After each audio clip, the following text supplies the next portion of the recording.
바쁘고 분주한 세상의 일상 속에서 여전히 신앙인으로서 신앙을 지키며 신앙 가지고 살아가기 위해 쓰시는 여러분들 주님의 이름으로 축복합니다. 어떻게 사셨습니까? 한 주간 평안들 하셨습니까? 오랜만에 뵙는 분도 있고요. 늘 함께 예배 자리에서 예배 드리는 분들이 다들 대부분이시고요. 오늘 처음 뵙는 분도 있고 뭐 그렇습니다. 우리가 오래되었든지 아니면 이제 갓 믿는 자 되었든지 세상에서 성도의 삶은 신앙으로 살아가는 믿음 가지고 살아야 하는 그런 삶일 겁니다. 여러분, 신앙 안에서 믿음 안에서 주님 만나는 그날까지 끝까지 잘 경주하여서 주님 앞에 설 때 사랑하는 내 아들, 내 딸, 착하고 충성된 내 종, 그렇게 기쁨으로 우리 주님이 맞이해 주시는 그런 성도들이 다 되시기를 바랍니다. 어떻게 살면 좋겠습니까? 신앙의 삶은 머리로 하는 겁니까? 아니면 마음으로, 가슴으로 하는 겁니까? 뭐로 하면 좋을까요? 머리로 신앙생활 하면 좋을까요? 아니면 가슴으로 신앙생활 하면 좋을까요? 답은 둘 다입니다.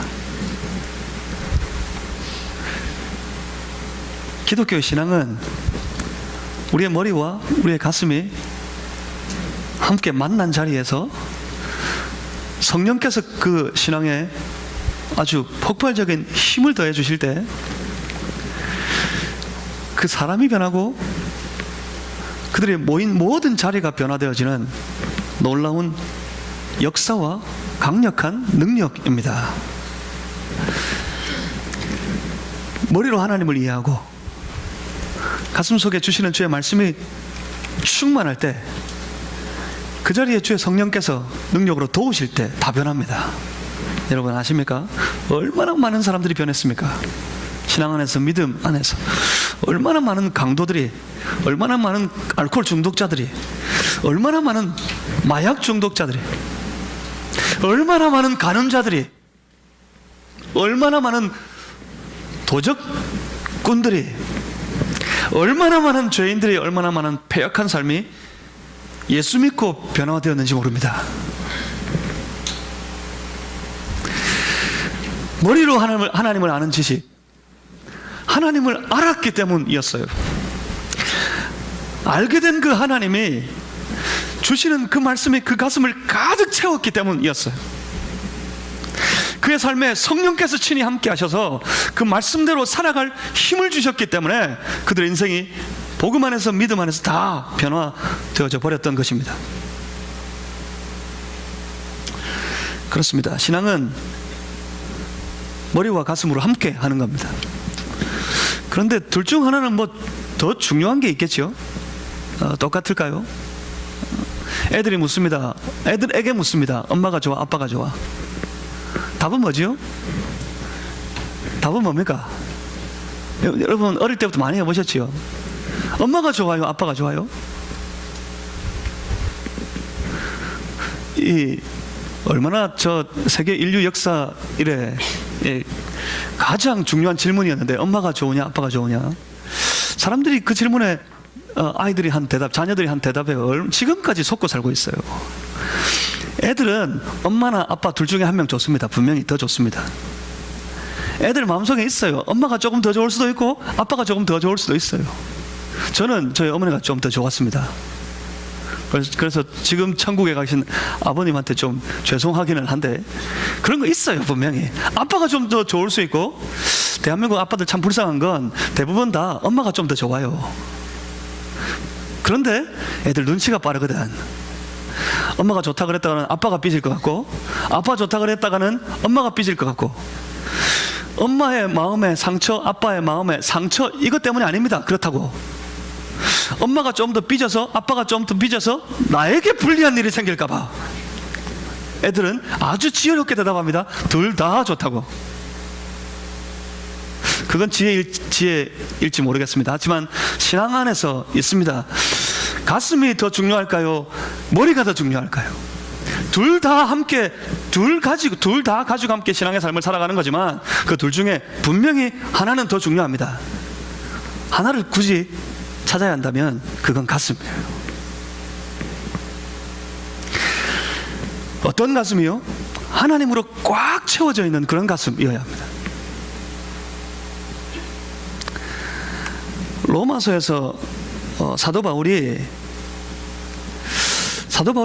그 교회를 가만히 볼 때, 돌아가는 세상의 일들을 가만히 볼 때 온갖 죄악투성이로 교회가 죄로 가득 채워져 가는 모습을 보면서 도대체 이유가 무엇인지 궁금하다가 그 이유를 찾았던 것 같아요. 죄의 상태에 사람들이 빠져 살아가는 이유를 로마서 1장 28절에는 이렇게 말씀합니다.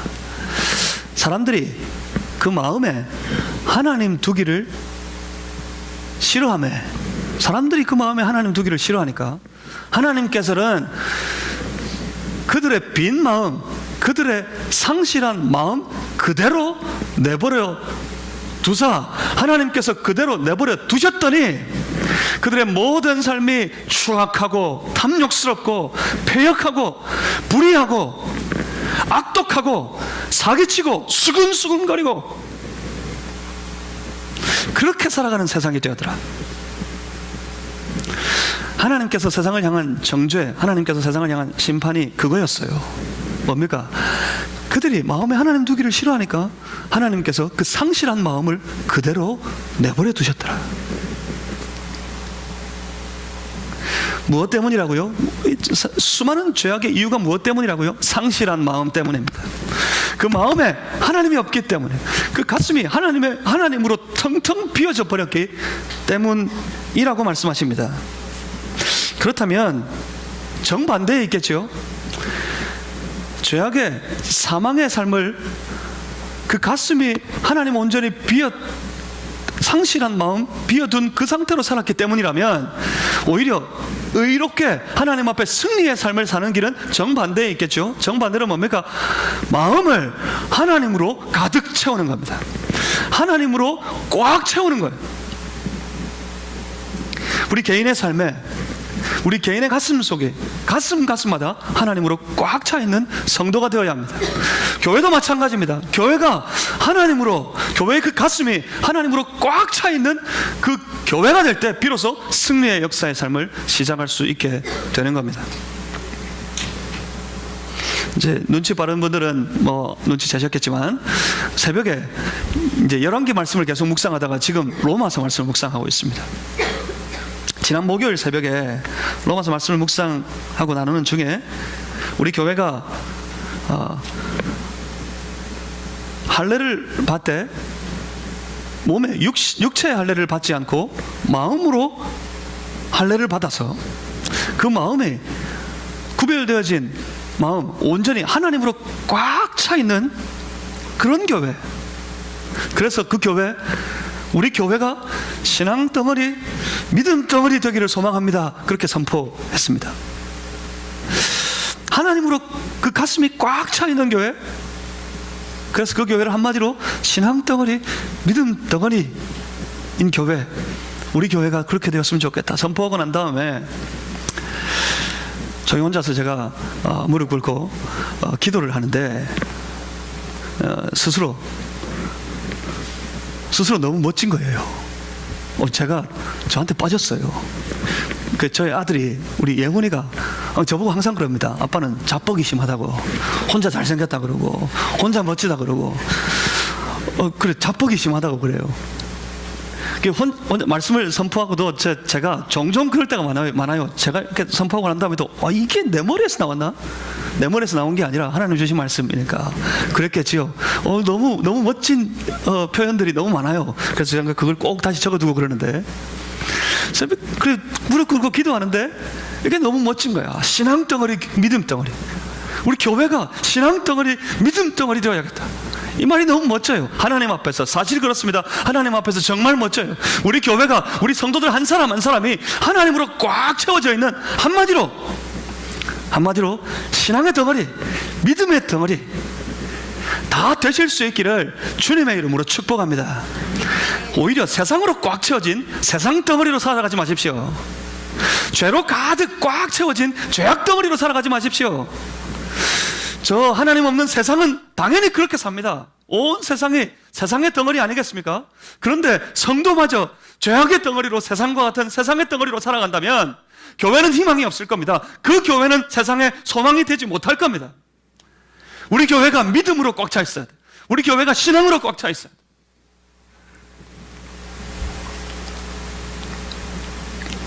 돌아보십시오. 여러분의 가슴은 무엇으로 꽉 채워져 있습니까? 오늘 두려움으로 가득 사로잡혀 있는 이스라엘의 왕 사울을 만납니다. 그 나라는 하나님 앞에서 무너지고 끝장이 나고 멸망하고 맙니다. 사울의 나라는. 사울의 시대가 영원하지 못했습니다. 사울 이후에 오히려 다윗의 시대가 열려가고 있었습니다. 지금 사울의 이러한 믿음으로는 위대한 하나님의 나라를 세워갈 수 없어요.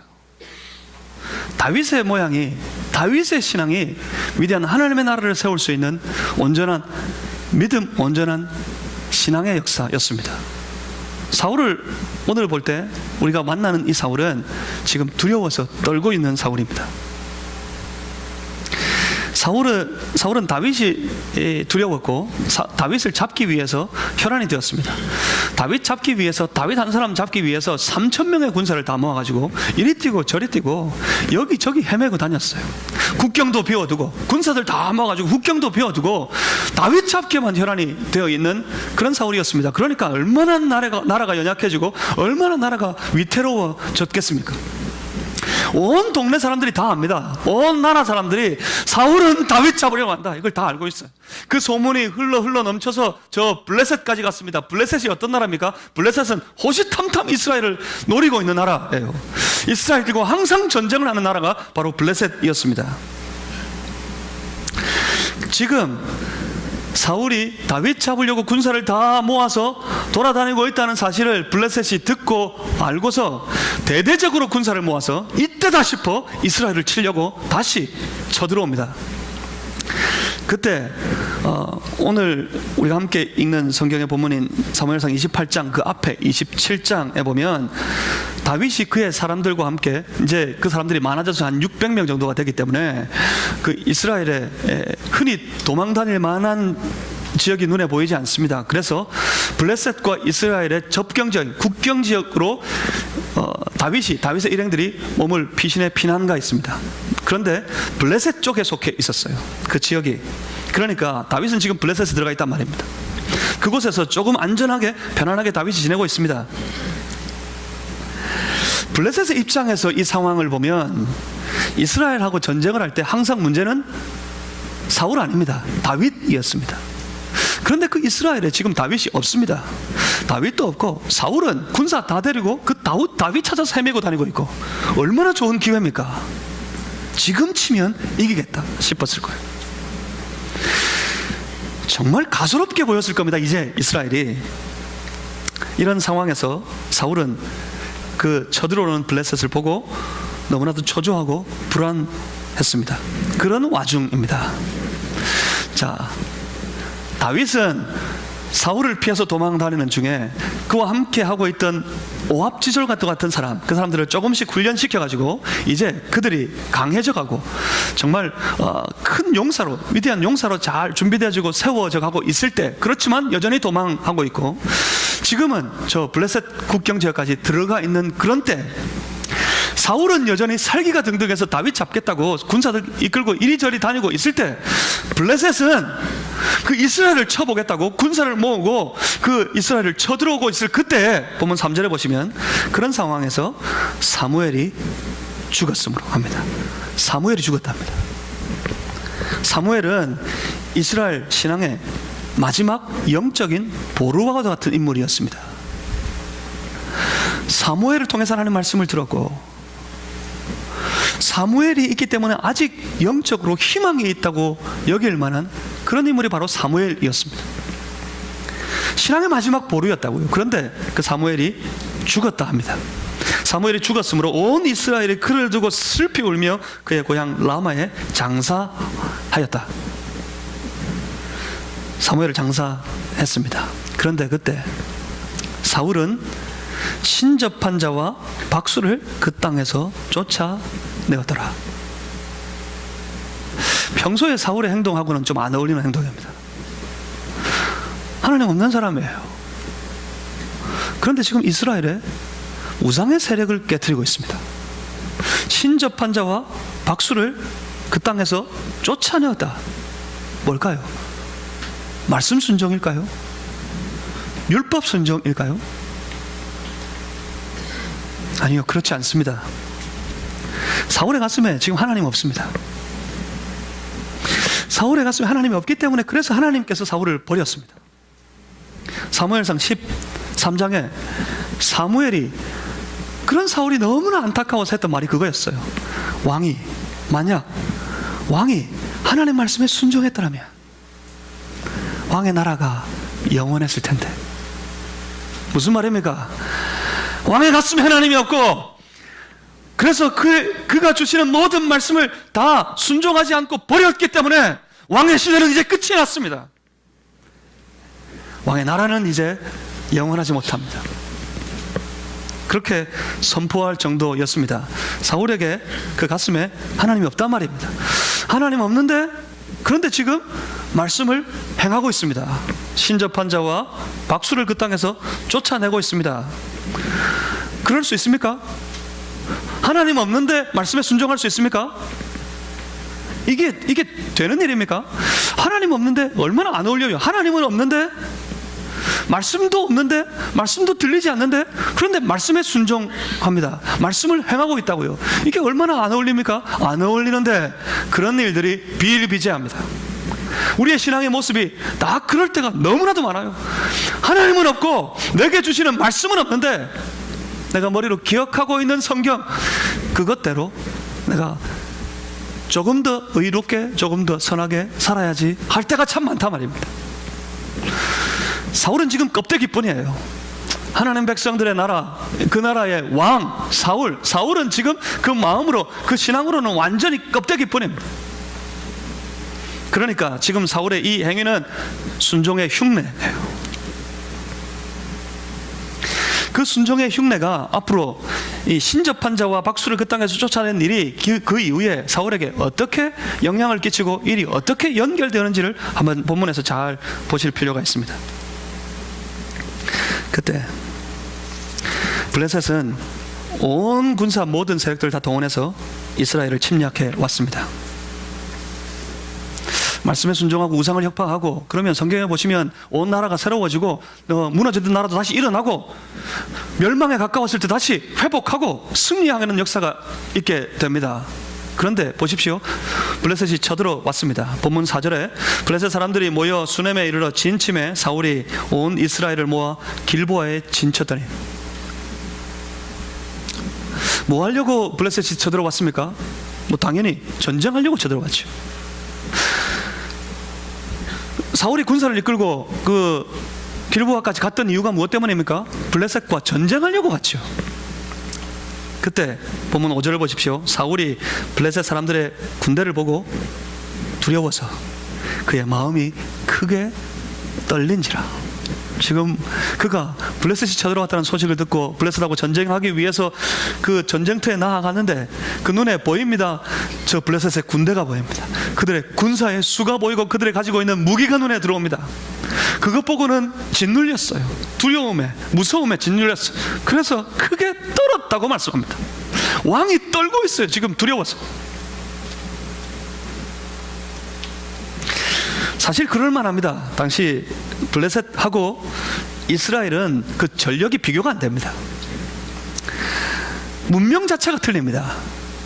이 세계의 문명이 여러 단계를 거쳐서 이렇게 진보해 오는데 그 사이 그 과정에 있어서 지금 이때가 과도기 때쯤이고 전혀 다른 문명의 세계가 저 블레셋과 이 이스라엘에게 있었어요. 블레셋의 문명은 여러분 예전에 학교 다닐 때 사회 시간에 배워주셨을 거예요. 블레셋의 문명은 철기 문명입니다. 그 철기 문명 직전이 무슨 문명이었는지 아십니까? 청동기 문명입니다. 이스라엘은 아직 청동기 문명이었어요. 청동기 문명에서 아주 크게 뚜렷하게 발전한 시대가 철기 문화인데, 청동기 때는 칼도 청동으로 만들었고, 이건 이렇게 물러 터졌어요. 이렇게 축 치면 푹 들어가고 그럽니다. 그런데 철기 시대가 세상을 점령했던 이유가 강한 철로 무르지 않고 부서지지 않는 철로 칼을 만들었기 때문에 청동기를 이겼어요. 그들은 철로 된 칼을 들고 있습니다. 군사 문화에서 아주 혁신적인 발전이 마차가 개발되고 난 이후라 하는데, 근데 그 블레셋 땅에는 마차가 있었습니다. 마차를 타고 철로 만든 칼을 들고 지금 이스라엘을 치려고 온 군대가 다 쳐들어왔습니다. 반면 이스라엘은 청동으로 만든 칼을 들고, 당시 이스라엘에게는 마차라고는 단 한 대도 없었다고 합니다. 이런 상황입니다. 그런데 그 사실을 아십니까? 그런 블레셋이 다윗이 있을 때 이스라엘과 전쟁했던 중에 단 한 번도 이스라엘을 이긴 적이 없습니다.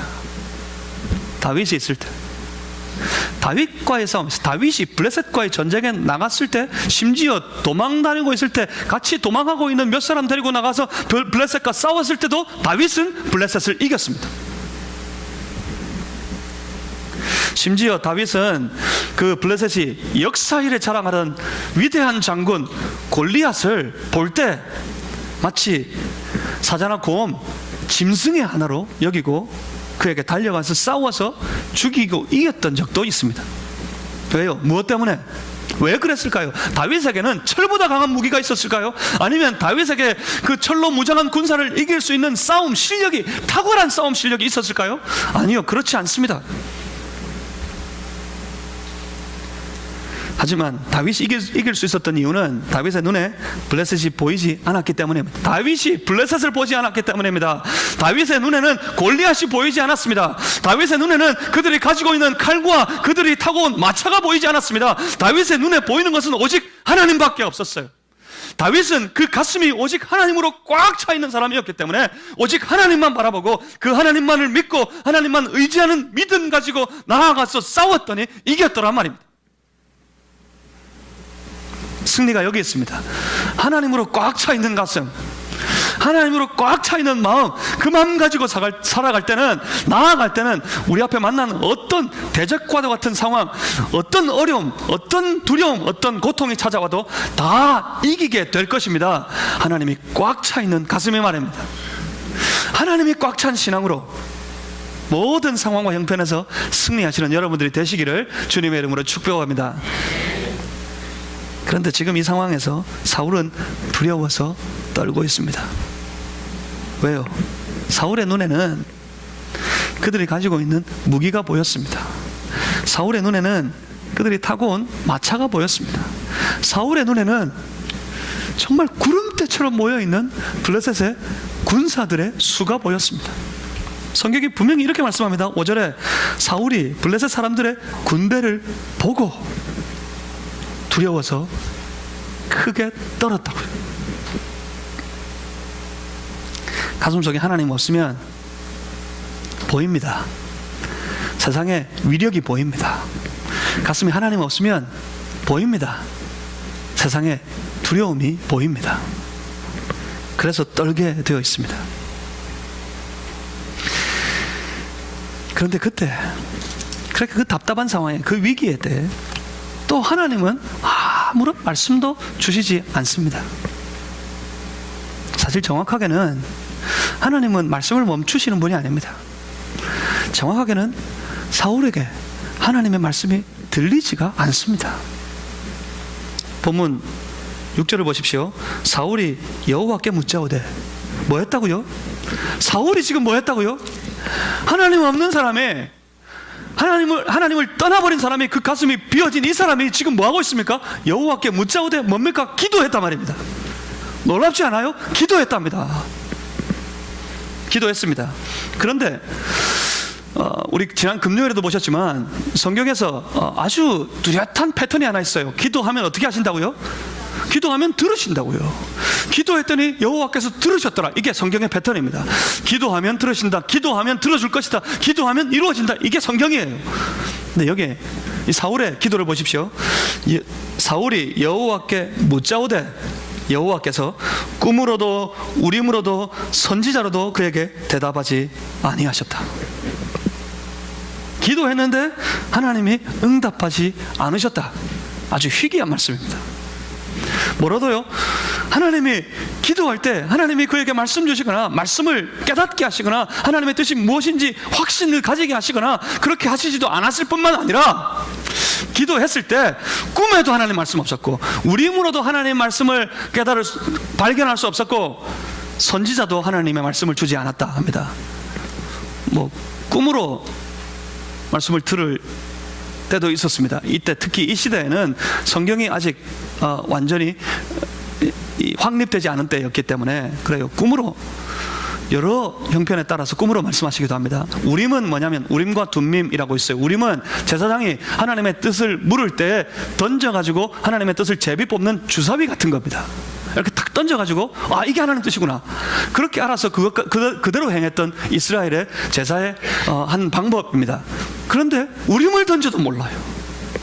선지자, 하나님께서 계시의 말씀을 주셔서 온 이스라엘 백성들에게 말씀을 선포하게 했던 그런 분들이 바로 선지자들입니다. 선지자 중에 사무엘이 죽었습니다.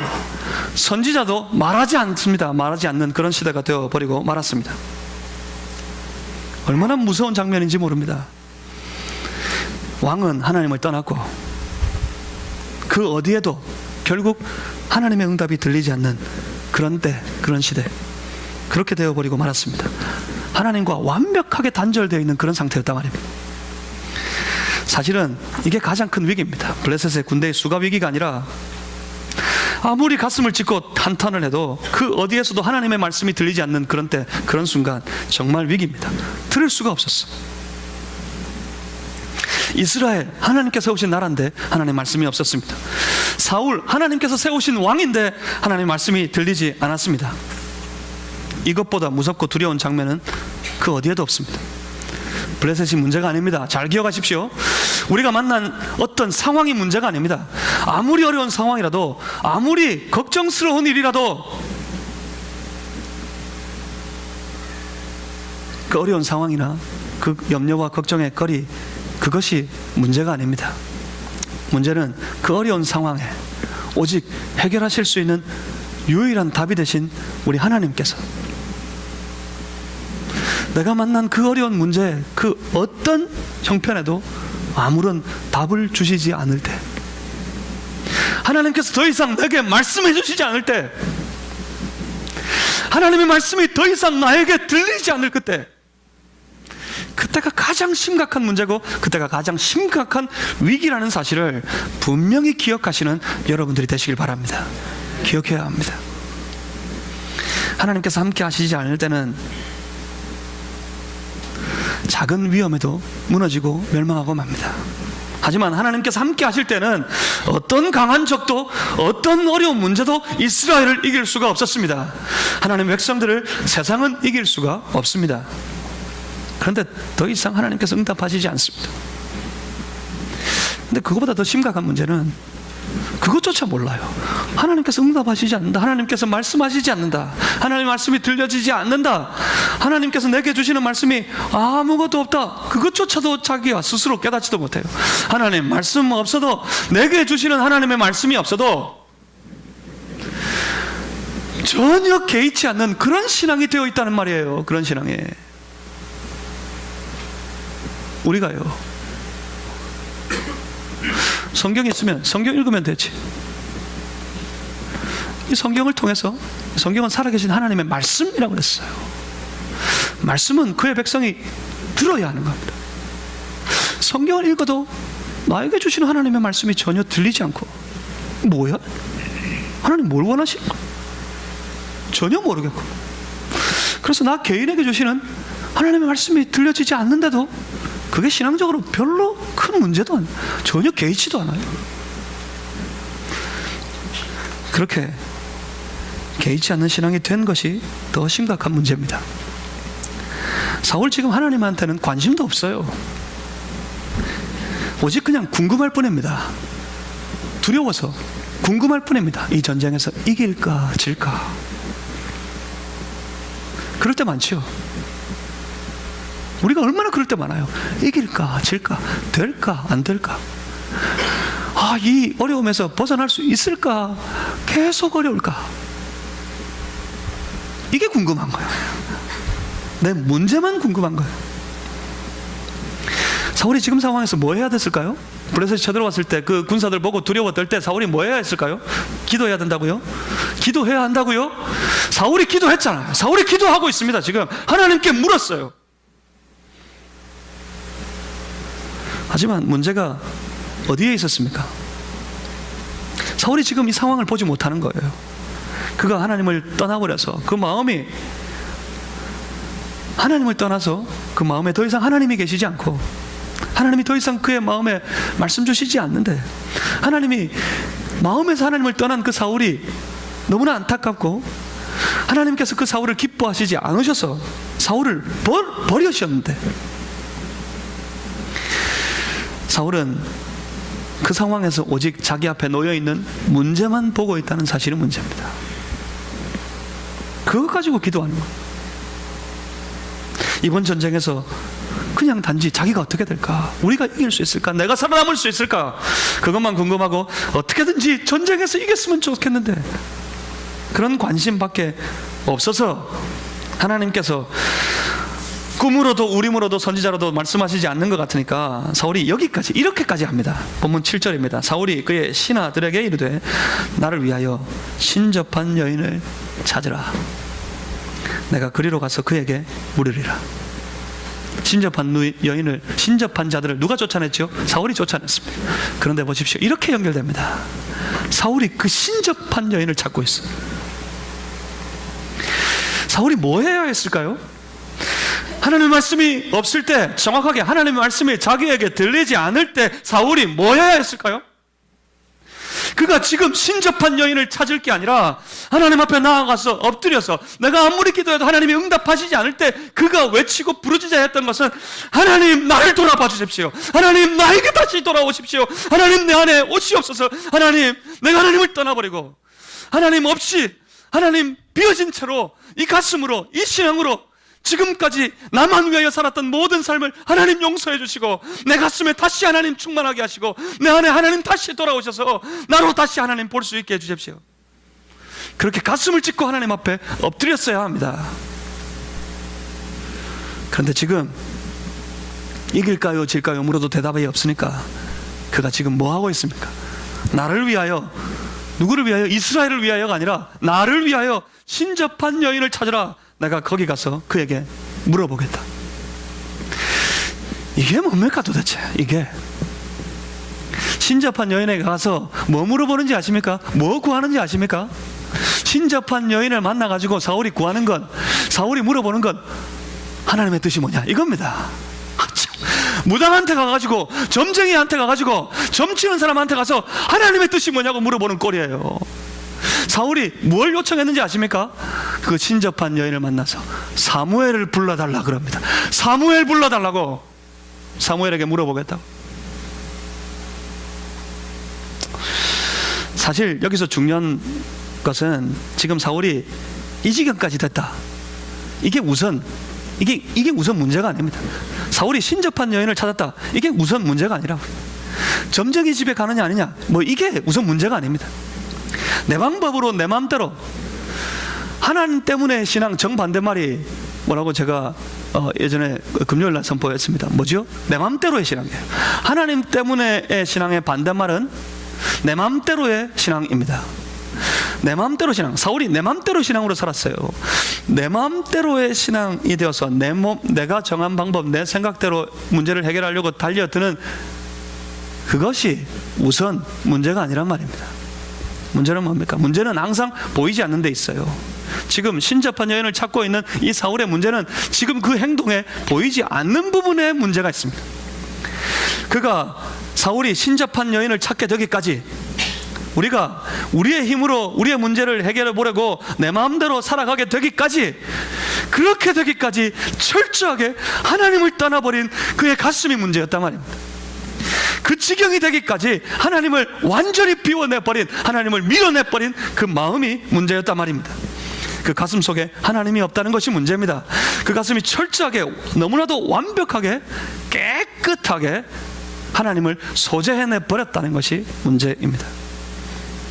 그렇다면, 그것 때문에 망하게 됐다면 문제 해결은 아주 간단합니다. 문제 해결은 어디에서 시작되겠습니까? 그 문제 해결은 하나님을 다시 찾는 것에서부터 시작됩니다. 가슴속이 비었다고요? 그 가슴이 그렇게 비어져 버렸다고 가슴이 텅텅 비어 있는 상태로 그냥 남아 있습니까? 그렇지 않습니다.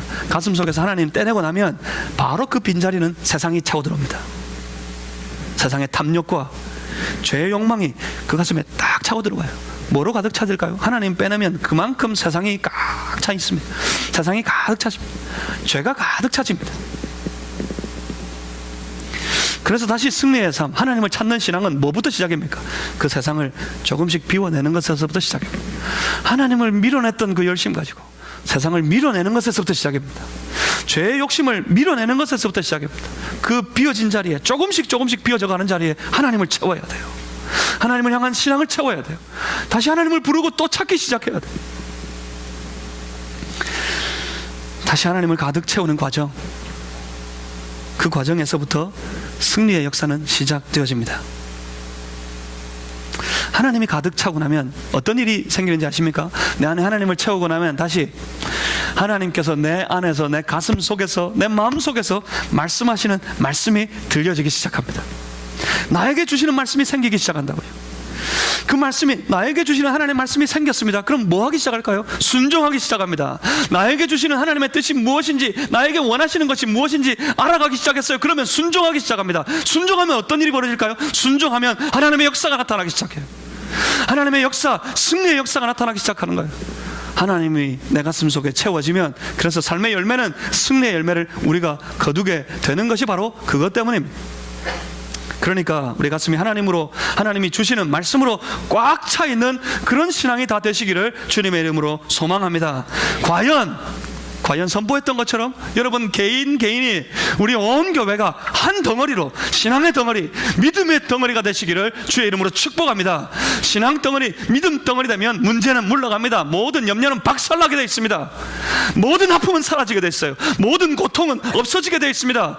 우리가 신앙 덩어리, 믿음 덩어리, 말씀에 순종하면 하나님 꽉 채워서 꽉 차 있는 신앙으로 살면 그 삶은 오직 승리뿐입니다. 그 승리의 삶을 사시는 꽉 찬 신앙의 사람들 다 되시기를 주님의 이름으로 소망합니다. 기도하겠습니다. 좋으신 아버지 하나님,